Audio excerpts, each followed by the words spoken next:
Join me in welcoming the first team from Turner Broadcasting.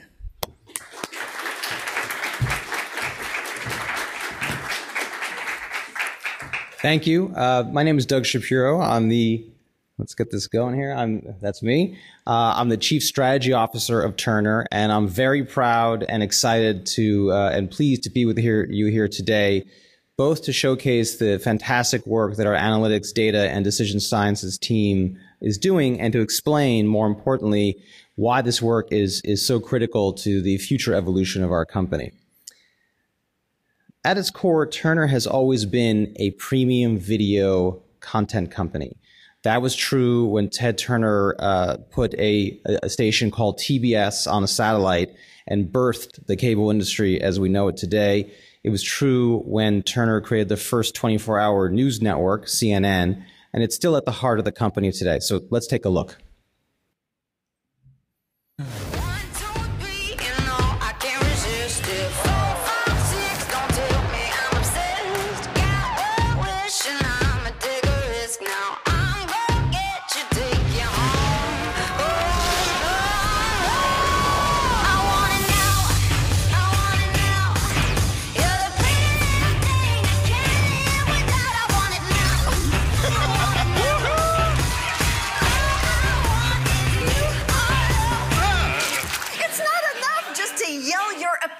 That's my job. You need to vote. I can't hide it every time I see it. I can't fight the fever in my bones. Don't deny you want it like I want to.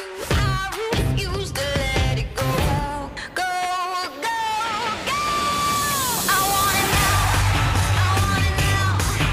You're the prettiest thing I can't live without. I want it now. I want it now.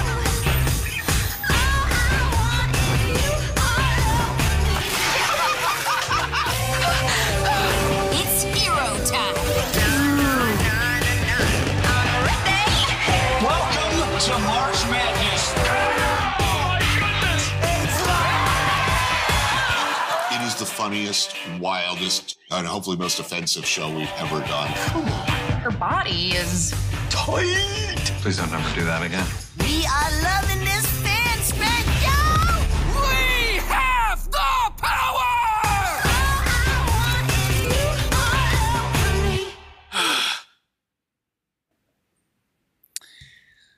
So that all looks pretty good, but the reality, as many of you know, is that our business is also changing very quickly and very dramatically, and it's becoming competitive along every dimension, more competitive along every dimension.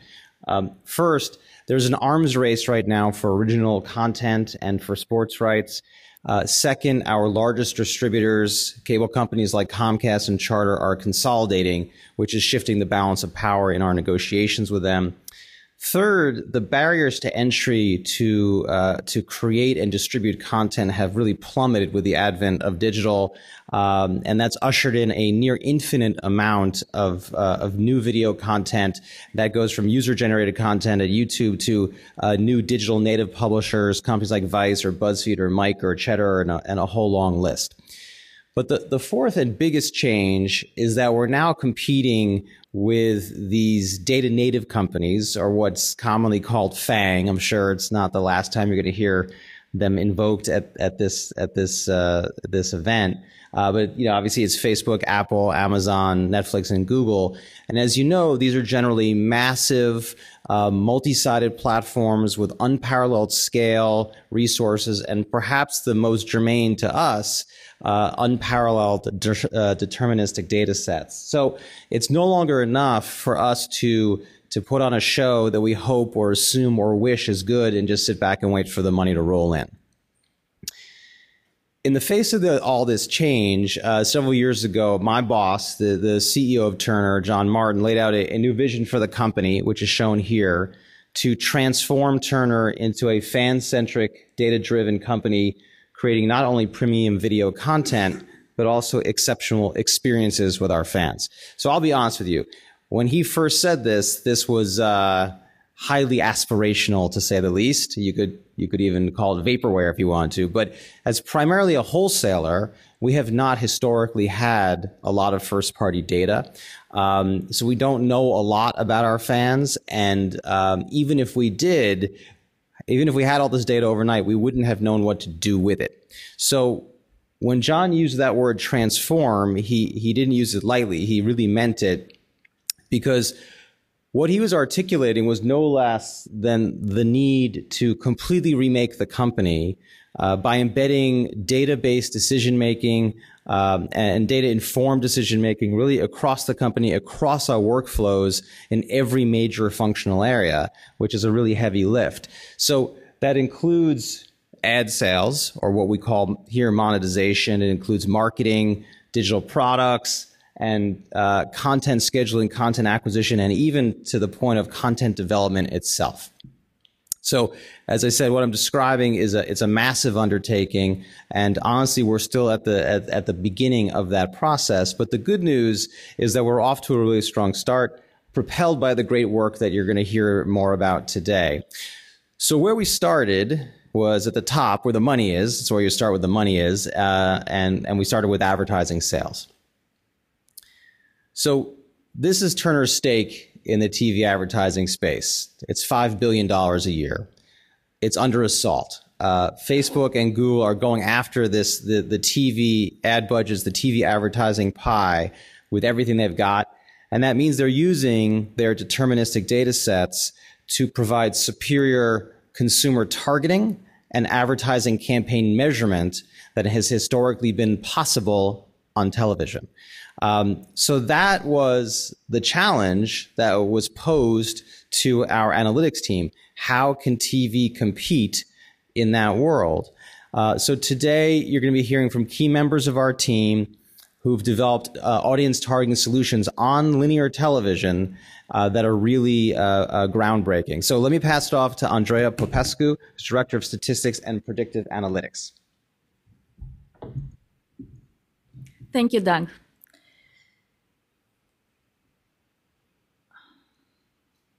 Okay, so in order to understand the science, we first need to understand how things have worked for the past 60 years. So the way this industry is working is advertisers approach television networks to use their programming to reach potential customers. Television networks respond with media plans, which are schedules of commercials designed to reach viewers that are most likely to be these potential customers.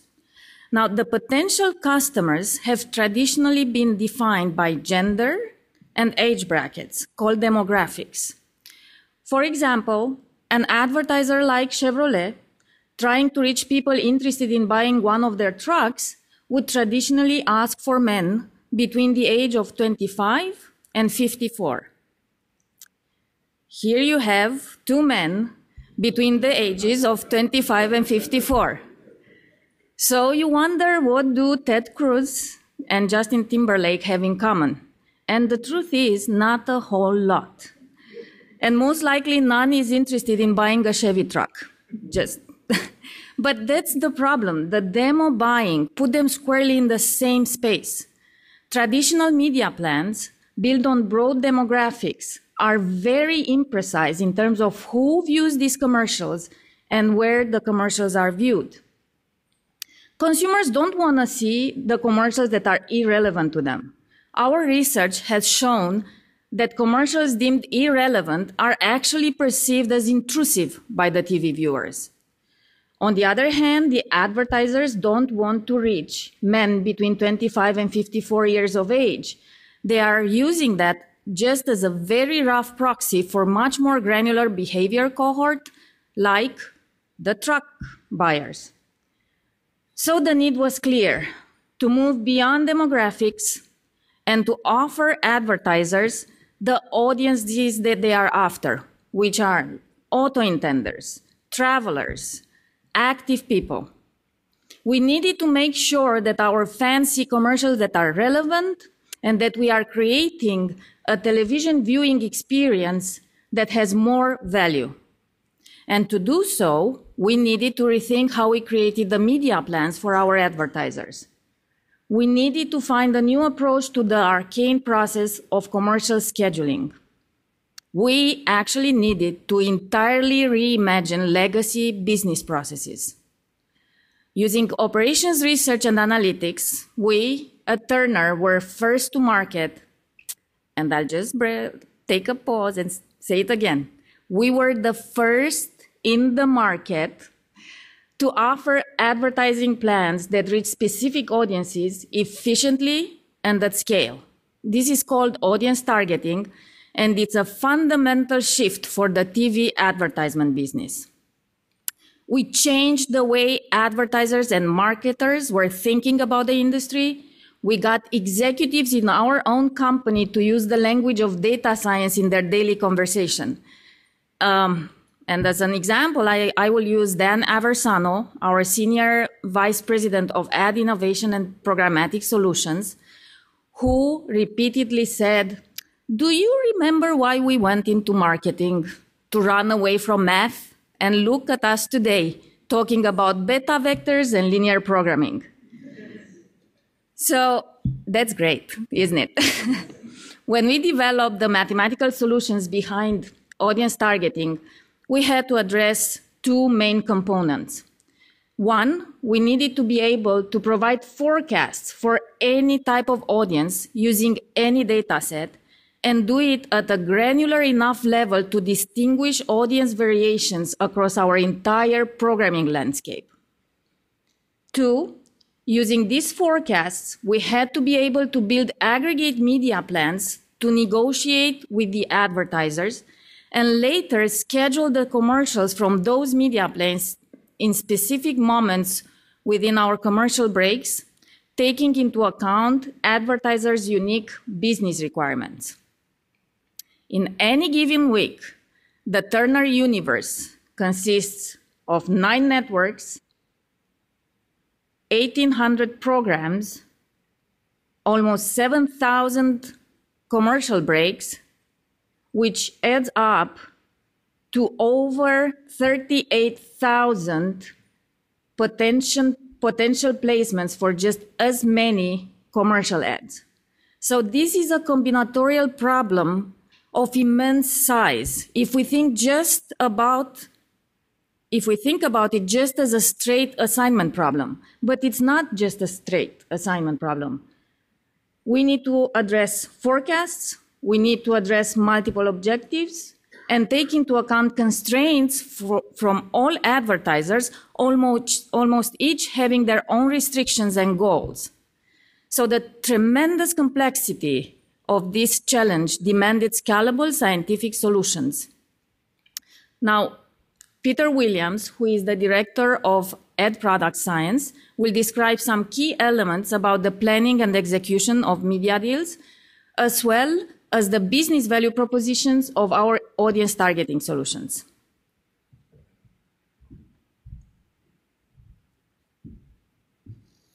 Thanks, Andrea.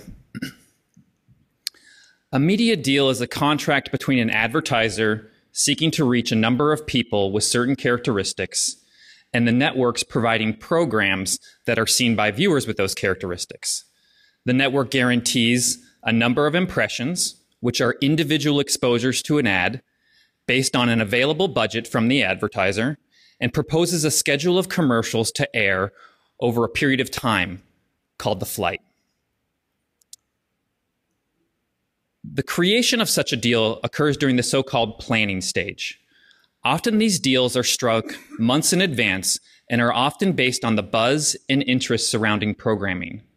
Once a deal enters the execution stage, or what we call the flight, the ads are slated on a schedule and monitored to ensure they're on track to reach the guaranteed segment. Also, if need be, the spot schedule is adjusted to make sure we hit our guarantees. After the flight, during what's called the posting stage, we determine the actual number of viewers reached. Finally, the campaign results inform the creation of future media deals. This traditional approach has relied on a single source of data, Nielsen, but in recent years, dozens of data sets have emerged that are equally relevant to finding customers.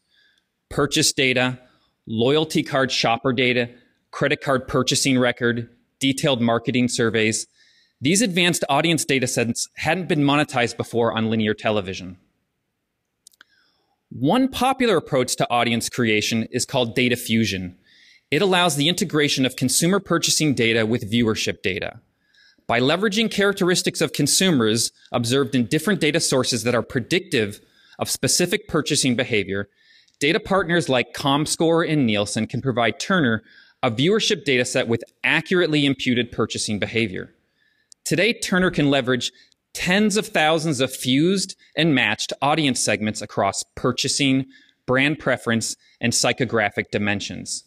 These capabilities change the conversation with an advertiser like Chevy. Instead of focusing on adults 25 to 54, they can target consumers who are likely to purchase a truck in the next 6 months. Instead of offering them the opportunity to reach a demographic with a media deal, we could target their potential customer, the audience of potential truck buyers. For advertisers, this is a more efficient use of their ad dollars. For viewers, the ads they see are relevant to the type of products they might buy.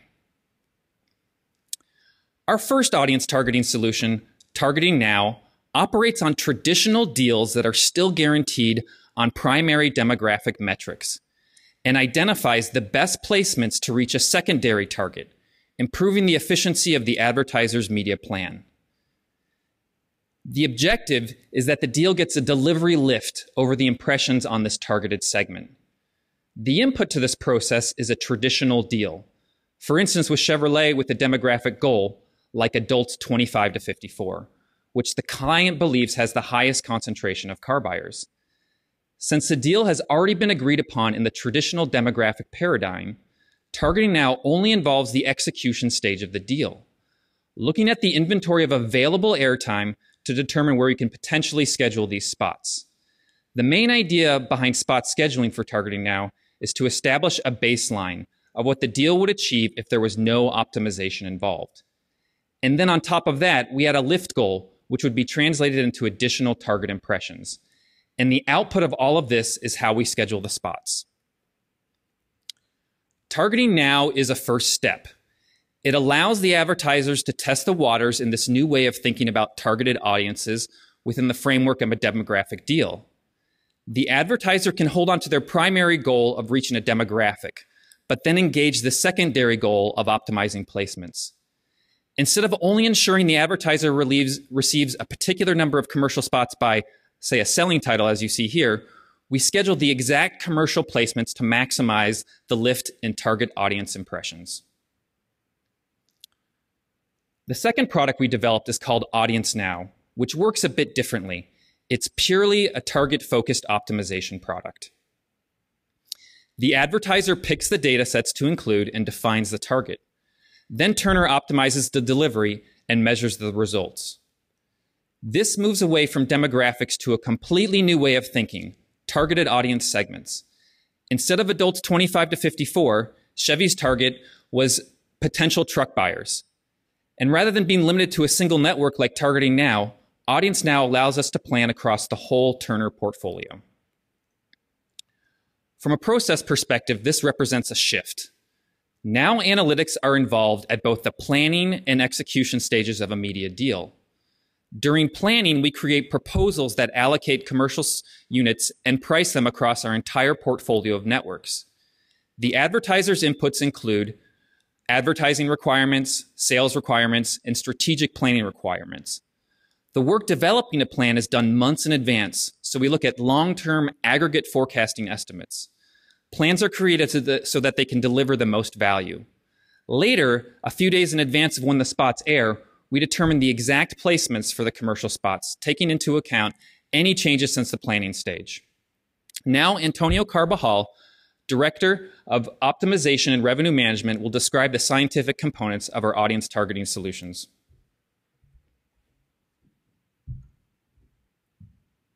Thank you, Peter. I will describe the three main components at the core of our audience targeting solutions. After the advertiser has identified its audience target, we use a forecasting engine to determine when audiences will show up in our programs. Then, these forecasts are going to be used during the planning stage to create proposals, as well as during the execution stage to determine specific commercial placements. Accurate forecasts of audiences are critical to business planning processes across sales, finance, and operations. The forecasting framework that we use is called Competitive Audience Estimation, or CAE. It is a large-scale modeling framework that forecasts audiences associated with a specific piece of content at a specific time. Estimates are produced at a 30-minute level of granularity so that we can identify and exploit audience variations across networks, across selling titles within a network, and across weekly airings of a selling title. The core method is realized through generalizations of multi-level models, which are natural given the way the data on TV audiences is organized. The factors used in our forecasting model can be grouped into three main categories shown. First, for each network TV schedule, there are individual programs, each with different characteristics that affect the size of their audiences. For instance, if a program is premiering versus a repeat, a comedy series versus a drama or a sporting event, and whether or not the program is live. Second, CAE also leverages time-related features such as time of the day, seasonal components, and time trends.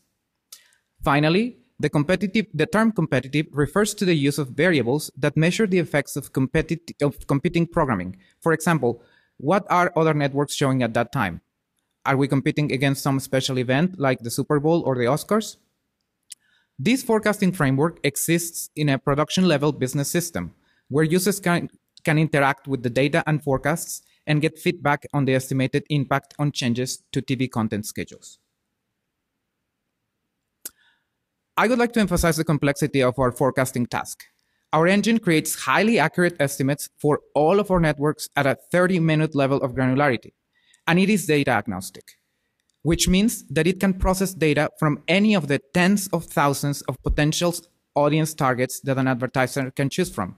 And it can do so for long horizons during the planning stage, as well as short horizons during the execution stage. The second component is the proposal building engine.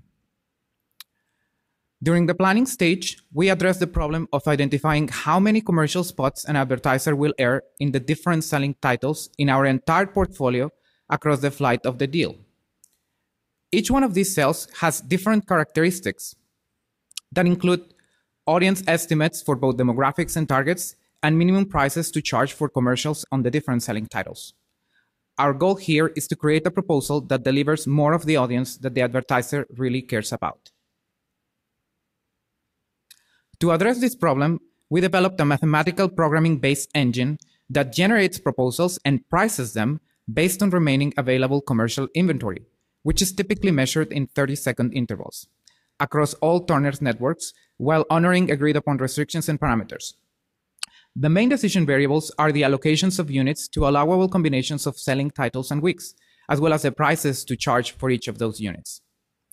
The objective is to maximize an overall metric of interest delivered with the proposal, and there are four main metrics that an advertiser can choose from. The first one is gross impressions, which measures the total audiences regardless of duplication.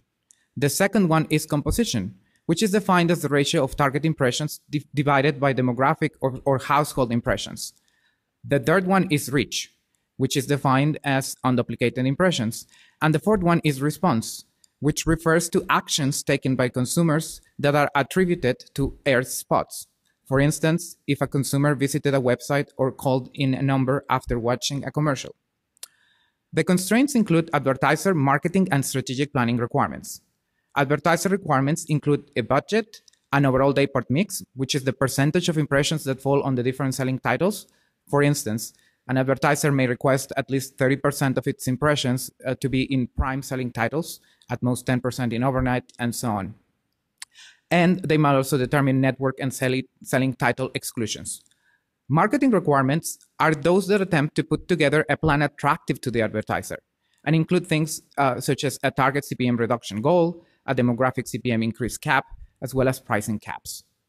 Finally, strategic planning requirements are the internal rules that govern the use of inventory when creating the proposals, such as eligible inventory, packaging guidelines, and minimum prices. The original formulation results in a nonlinear programming model that we transform into a mixed integer linear program to improve the solving times. Now, depending on the metric to optimize, we use different solution procedures. For gross impressions and response, we solve the MIP, but the main difference is the interpretation of the parameters and solutions. For reach, we used to produce different scenarios with the MIP and then run extensive simulations. But now we have developed an analytic procedure that uses multivariate adaptive regression splines, or MARS, so that we can optimize reach directly within the MIP. Finally, for composition, we leverage fractional programming concepts. The third component is the spot scheduling engine. During the execution stage, spots from all agreed upon deals are scheduled to air at specific times in commercial breaks within selling title weeks. Commercial breaks comprise different time intervals, which we call inventory buckets, over which different types of spots can air. Some examples of inventory buckets include national buckets, which air national commercial spots, promo buckets, which air national spots promoting TV shows, cable operator break or COB buckets, which are locally inserted commercials, among others. The spot scheduling problem is also addressed with a mathematical programming framework that combines decomposition techniques and goal programming to optimize the placement of tens of thousands of commercial spots across all domestic networks. The main decision variables are binary variables that represent if a specific spot is assigned to a particular inventory bucket or not. Spot placements are optimized holistically, balancing all the different objectives of the diverse spot types. For instance, demographic guarantees spots seek to achieve a demographic audience guarantee. Audience now spots seek to achieve a target audience guarantee. Targeting now spots try to attain a guaranteed delivery lift. And we have other types of spots, such as audience efficiency units and filler spots with their own goals. The constraints include all the rules that govern the placement of spots, such as time separation, which refers to the fact that spots from the same advertiser must have a minimum separation of typically 30 minutes. Competition avoidance requirements, which refer to the fact that you cannot air commercials from competing advertisers during the same break. Associative relationships, which include, for instance, when two related commercials must be aired back-to-back in the same break or in adjacent commercial breaks, as well as other restrictions such as eligible dates and times and break positions. As Andrea pointed out earlier, the scale of spot scheduling task is enormous. However, we have found clever ways to decompose the problem and make it tractable, with no loss of optimality. Given that the number of spots by selling title week are fixed during the proposal, we can decompose the spot scheduling problem for each one of those selling titles and weeks. Furthermore, we can use the following two facts to simplify the problem even further. First, the posting of audience impressions does not typically go more granular than 30 minutes blocks of time. Second, the short inventory buckets typically fall in a single 30-minute block. Thus, all commercial spots assigned to the same bucket receive the same audience impressions regardless of their sequence within the bucket. So we can decompose the problem into an assignment phase that ignores the relative positions within a bucket, and then a sequencing phase that orders the commercials within the bucket, all without loss of optimality. Finally, the way we execute the spot scheduling task in practice is in a decreasing rolling horizon, in which first we execute the spot scheduler for an entire week, Monday through Sunday, but we only fix the decisions for Monday. The next day, we run spot scheduling from Tuesday to Sunday, but only fix decisions for Tuesday, and so on until we run the spot scheduler for Saturday and Sunday at once. At this point, I would like to emphasize some of the innovations that make our methods unique. Our forecasting model can address targeted and demographic audiences during different horizons and at different granularities, covering the entire 24/7 programming schedule. Our proposal building engine allocates and prices units across an entire portfolio of networks, accommodating diverse optimization metrics. Finally, our spot scheduling engine considers audience impressions, handles diverse types of spots, and accommodates all the constraints that we face in practice. Furthermore, we develop these solutions with an integrated approach, considering how optimization and forecasting interact with each other. For instance, we have balanced the accuracy of our forecasting models with the need to deploy the forecasted estimates within large-scale mathematical programming frameworks. After the successful implementation of our audience targeting solutions for ad sales, we have transported our forecasting and optimization models into other areas that include promotional planning and international markets. Promotional planning refers to the use of commercial airtime to promote the network's shows. Traditionally, promotional plans had been built to reach a desired audience in the adults 18 to 49 demographic. However, the use of targeted audience segments, such as fantasy drama lovers or reality competition enthusiasts, enables marketing to efficiently home in on their desired audience for each promotional campaign. The proof of concept of audience targeting in the promotional side has shown a promise to reduce promotional inventory needs by up to 50%.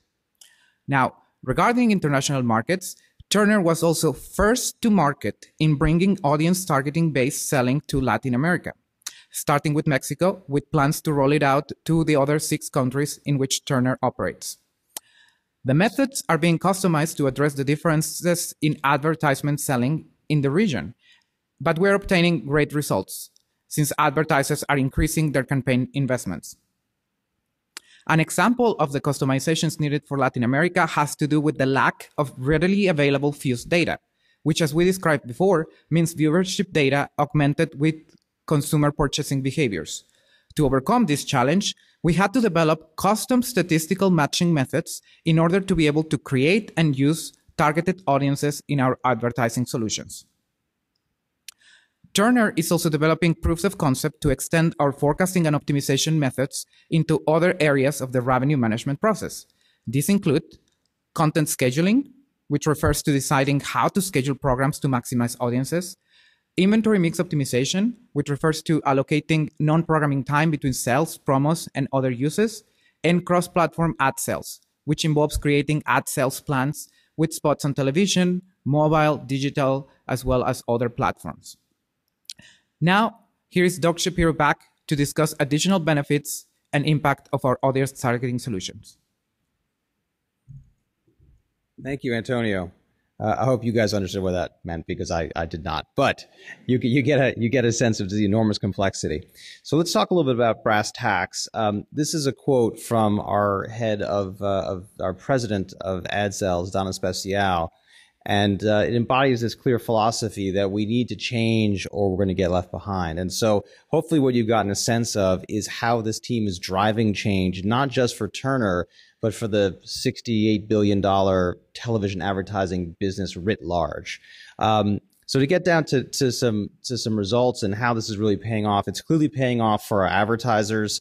You can see here that the advertisers doing audience-based deals are seeing a 25% lift in their ability to reach a target audience, and that's happening across hundreds of deals spanning every major advertising category. They're also seeing a 5% average lift in brick and mortar sales, and they're seeing more than a 20% lift in online sales. Again, all this relative to traditional demographic-based deals. Perhaps the most telling statistic is the one on the bottom right, which is that all of our advertisers have renewed their audience deals with us, with many of them increasing their spend. And of course, each year we're getting new advertisers coming on board wanting to buy advertising in this way.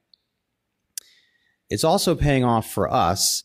And what this figure shows is the revenue impact of the targeting solutions to Turner's overall revenue. There are 2 major components. One of those is retained revenue, and the second one is premium pricing. So first, let's consider the retained revenue. If you consider the advertisers that either have left or were at risk of leaving because of their dissatisfaction with traditional demographic-based campaigns, that is that light blue line, and it illustrates the revenue that we have realized from retaining those advertising dollars by offering these targeting solutions, and that's under just the regular pricing. So we're disaggregating that from the dark blue bar, the second effect, which is the premium that we're charging for these advertising-based products. To date, over 175 deals have been executed, representing hundreds of millions of dollars in new ad revenue. We saw 80% growth in these audience-based deals in both 16 and 17. And right now, based on advanced bookings, we're looking at to be on track for 200% growth in audience-based deals in 2018.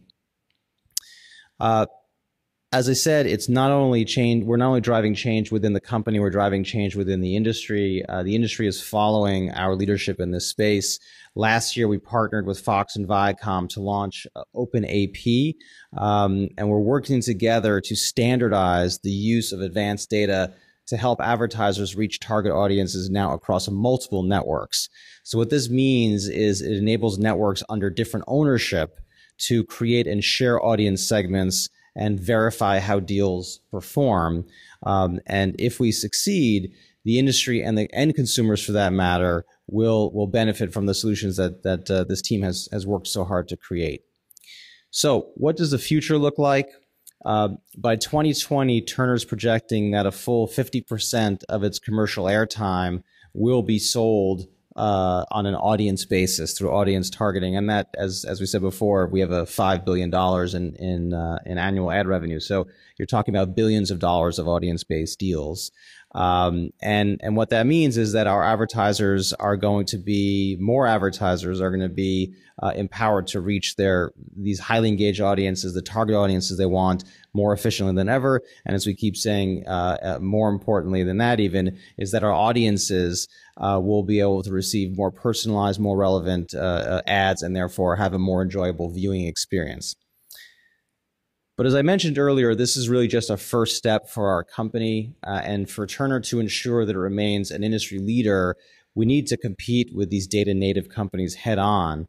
And that means that we really need to become a data native company ourselves. And that's not just in ad sales, as I mentioned earlier, but really in every component of our business. And that's a really big task. It's a really big lift.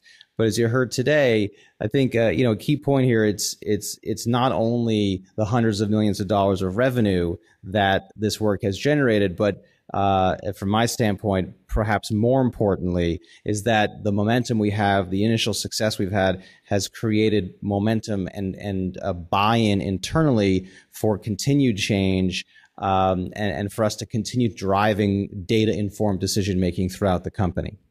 Thank you.